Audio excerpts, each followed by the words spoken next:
Parmi toutes les peurs qui vous assaillent au quotidien, se trouve une peur à laquelle vous ne songez peut-être jamais. Une peur qui semble être inoffensive, mais qui en réalité est votre plus grande peur. Il s'agit de la peur du succès. La peur du bienfait, la peur d'être au centre de l'attention et d'être reconnu pour vos belles réalisations. Cela peut vous sembler fou, mais c'est plus réel que vous n'y croyez. Car la peur du succès a ses racines dans votre subconscient et remonte à votre tendre enfance et parfois même jusqu'à vos ancêtres. Réussir signifie en effet changer votre perception des choses, changer vos habitudes, vos croyances, vos pensées et apprivoiser l'inconnu. Réussir vous terrorise parce que cela sous-entend que vous devez devoir faire face au regard des autres. Vous craignez que les autres ne soient envieux, jaloux ou blessés. Et chaque fois que vous avancez, vous avez l'impression de laisser les autres derrière vous. Vous savez au fond de vous que si vous voulez réussir, vous allez devoir presque tout changer. Mais alors, pour devenir quoi, vous vous dites? Vous avez peur d'être déshérité par vos proches, mais vous avez aussi surtout peur de ne plus vous reconnaître. De reconnaître cette personne que vous avez toujours été pendant tant d'années. En effet, il peut être vraiment difficile de dire au revoir à son ancien moi. Nos peurs ont mille et un visages. Elles s'installent en nous à l'instant même où nous sommes conçus et commencent à grandir et à se multiplier pendant notre croissance. À seulement quelques années de vie, la majorité des peurs qui nous accompagneront durant toute notre vie sont déjà bien ancrées dans notre subconscient. Telle est la condition humaine. Il y a un proverbe qui dit « Si tu veux te faire un maximum d'ennemis, alors fais chaque jour quelque chose de différent. Sois toi-même. » Au fond de nous, nous savons que notre réussite ne fera pas plaisir à tout le monde. Pour cette raison, inconsciemment, vous tendez à saboter constamment vos efforts parce que vous avez peur d'être rejeté. Vous avez peur d'être jugé ou abandonné par votre entourage. Nous sommes tous tiraillés à chaque instant par deux forces. Une première force qui nous retient en arrière pour nous empêcher de nous faire rejeter par notre entourage. Et une deuxième force qui nous tire vers l'avant vers la réalisation de nos rêves les plus chers. La voix en toi qui te dit que tu es né pour faire quelque chose de différent, qui te dit que tu es né pour créer la différence dans ce monde, est constamment animée par la deuxième force. Voilà déjà des années que tu essaies de créer une vie nouvelle, une vie dans laquelle tu peux vraiment être fier de toi, une vie dans laquelle tu ne manques de rien, où tous tes besoins et les besoins de tes proches sont satisfaits. Tu te bats chaque jour, tu donnes le meilleur de toi, mais malgré cela, les personnes qui t'entourent ne perçoivent pas tous tes efforts. Ils ne voient pas ton dévouement, ton engagement. Ils vont même jusqu'à minimiser tes rêves. Ce qui est curieux et paradoxal en même temps, c'est qu'une partie de toi résiste à la réussite pour ne pas attirer le mépris de ceux-là même qui, bien qu'ils souhaitent quelque part que tu réussisses, craignent en même temps que cela arrive. Qui es-tu pour accomplir ce qu'ils n'ont pas pu accomplir? Qui es-tu pour rêver si grand? Qui es-tu pour oser accomplir un destin aussi fabuleux? Tu as grandi dans la peur de briller. Tu as grandi dans la peur de te faire remarquer, la peur d'être différent, la peur de réussir. Cette peur est enfouie en toi. Elle est enfouie dans ton subconscient. Et sa jeunesse remonte à ta tendre enfance lorsque tu essayais de montrer à tes parents le super-héros que tu étais. Et qu'ils t'ont dit d'arrêter. Ils t'ont dit que c'était dangereux, que tu allais te faire mal. Et même si leurs intentions étaient de te protéger, tu t'es dit que finalement, être toi-même n'était pas une si bonne idée. Durant notre croissance, nous recevons en général deux types de messages. Le premier message vient de ceux qui nous aiment et qui, par souci de nous protéger, nous envoient des messages tels que « Arrête de faire cela, sinon tu vas te faire mal. Arrête de jouer tout le temps, sinon je vais m'énerver. Arrête de parler fort et poser toutes ces questions. Arrête de jouer tout le temps dans la pluie, tu vas tomber malade. Arrête d'être aussi excité, sinon tu risques de te blesser. » Eh bien, dans la majeure partie du temps, ils voulaient juste nous protéger de nous, mais aussi du regard de la société. Mais ils ne savaient pas qu'en nous disant toutes ces choses, cela nous pousserait à ne plus faire confiance en nos capacités innées. C'était là le début du rejet de soi. Le deuxième type de message vient de ceux qui ne s'aiment pas et qui, par conséquent, nous enverront des messages négatifs lorsqu'ils verront notre lumière briller. Combien de personnes, par leur regard ou leurs paroles, t'ont transmis leurs limitations juste parce que tu étais différent? Cela pouvait être un compagnon de classe, un enseignant, un familier ou même ton propre frère ou ta propre sœur. Combien de fois dans ta vie quelqu'un t'a dit que tu n'étais pas capable, que tu n'étais pas à la hauteur et tu as cru à ce que cette personne racontait? Quelqu'un t'a dit que tu n'étais pas intelligent, que tu n'es pas assez fort, que tu n'es pas assez beau ou belle, que tu vaux moins que les autres et tu as cru. Après tant d'années, tu as vécu et ancré ces croyances dans ton subconscient, au point où tout cela est devenu partie intégrante de ta personnalité. C'est devenu quelque chose de naturel de douter de toi et de tes capacités. Tu ne te sens pas à l'aise dans ta peau et tu as un tas d'excuses pour te qualifier. Je suis paresseux, je suis timide, je suis faible, je suis incapable, je suis ridicule, je suis angoissé, stressé.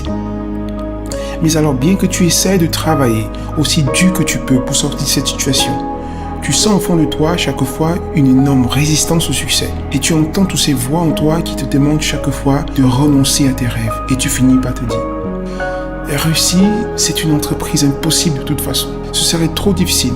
Il y a trop de choses à faire et je ne veux pas devoir faire tout cela. Ça prendra trop de temps et ce ne sera pas marrant. Je n'ai pas envie de risquer de me ridiculiser. Je pourrais me tromper, je pourrais commettre une gaffe. Mais qu'est-ce que t'en sais, mon ami ? Qu'est-ce que t'en sais ? Peut-être cela ne t'arrivera pas. Peut-être tout se passera bien au fil du compte. Qu'est-ce que tu en sais ? Peut-être le simple fait d'essayer te donnera la motivation nécessaire pour continuer ton aventure. Qui le sait ? Mais là, tu te dis, je ne sais pas si c'est fait pour moi. Je suis trop court, je suis trop gros, je ne suis pas assez intelligent, j'ai pas les moyens. Ceux qui réussissent de toute façon perdent le sommeil parce que leur entourage entretient 1001 attentes dans leur sujet et ne sont plus jamais tranquilles. Donc au final, c'est mieux de rester où je suis, à l'abri du regard des autres et du dur travail qu'il faut abattre pour y arriver. Et tu résistes au succès. Tu résistes à ton état naturel. Tu résistes à ton droit de naissance. Tu résistes et tu trouves chaque fois une excuse pour justifier ta réalité. Et là, tu te dis encore, je dois certainement avoir hérité du gène de la pauvreté ou peut-être de la paresse, dont en fin de compte, ce n'est pas ma faute. Ce sont mes parents qui m'ont rendu ainsi. C'est mon entourage qui m'a conditionné à ne pas croire en moi. J'étais né pauvre et probablement je vais mourir dans cette condition. De toute façon, je ne suis pas le seul. Beaucoup de gens galèrent dans la vie et sont toujours en vie. La misère n'a jamais tué personne. De toute façon, il y a trop de choses que je dois faire et je n'ai aucune motivation à les faire. Après tout, à quoi ça sert de faire tout cela s'il n'y a pas de garantie que je réussirai ?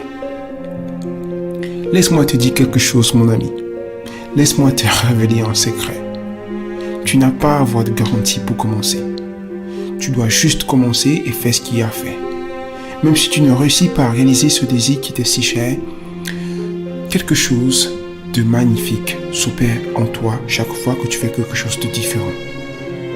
Chaque fois que tu fais quelque chose de différent, tu apprends quelque chose de nouveau sur toi.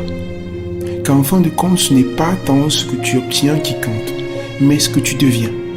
Et si de plus tu te permettais de devenir cette personne-là qui accomplit des choses indépendamment du résultat, lorsque tu commenceras à poser des actes sans attente particulière, tu commenceras à réaliser des choses que la plupart des gens rêvent toute la vie sans jamais les obtenir. Alors mon ami, je te demande ici et maintenant, est-ce que tu peux te visualiser devenir cette personne-là ? Une personne qui est libre dans son esprit, une personne qui est libre du regard des autres, une personne qui est fière d'être vivante, pleine de vitalité, vibrante d'énergie et d'enthousiasme, immergée à 360 degrés dans sa propre réalité. Une personne qui, chaque jour, pose avec passion, acte après acte dans la direction de ses rêves, sans se soucier du résultat. Une personne qui a cessé de s'auto-saboter, de résister à sa véritable nature et qui ose exprimer chaque jour ce qu'elle est vraiment, qui ose montrer ses vraies couleurs sans excuse aucune. Je te demande ici et maintenant, lâche prise sur toutes ces peurs qui t'assaillent tous les jours et commence à reconnaître ce que tu as toujours été. Un créateur de réalité, un joyeux de l'univers, créé de la même substance que les étoiles pour manifester en ce monde la magnificence de la vie. Tu peux vivre une vie extraordinaire. Tu peux vivre dans l'abondance à tous les niveaux. Abondance physique, émotionnelle, financière et spirituelle. Par conséquent, la prochaine fois que tu te surprendras en train d'avoir ce genre de pensées qui vont à l'encontre de ce que tu désires vraiment, arrête-toi un instant, respire profondément et commence à répéter les phrases suivantes. J'annule immédiatement cette pensée qui va à l'encontre de mes désirs. Je suis capable. Je sais que je vais réussir. Je suis un gagnant. Je me détache complètement de toute croyance médiocre du passé, des défaites de mes ancêtres, de toute pauvreté, de tout ce qui ne m'appartient pas mais qui est en moi. Je chasse de ma vie tout ancrage qui empêche mon épanouissement et j'ouvre pleinement mon esprit au succès. Et pour finir, chaque fois, tu prendras conscience d'une de tes tentatives d'évitement de ta propre réussite. Souviens-toi des paroles de Marianne Williamson, cette célèbre auteure américaine. Notre peur la plus profonde n'est pas que nous ne soyons pas à la hauteur. Notre peur la plus profonde est que nous soyons puissants au-delà de toutes nos limites. C'est notre lumière et non nos ténèbres qui nous effraient le plus. Nous nous demandons, qui suis-je pour être brillant, magnifique, talentueux et fabuleux? Mais en fait, qui es-tu pour ne pas l'être? Tu es un enfant de Dieu. Te restreindre et te voir petit ne te rend pas service et ne rend non plus service au monde. Il n'y a rien de brillant à se dissimuler afin que les autres ne puissent pas se sentir menacés autour de toi. Nous sommes tous nés pour briller, comme les enfants le font. Nous sommes nés pour rendre manifeste la gloire de Dieu qui est en nous. Elle n'est pas seulement chez certains d'entre nous, elle est en chacun de nous. Alors que nous laissons notre propre lumière briller, inconsciemment nous donnons aux autres la permission d'en faire de même.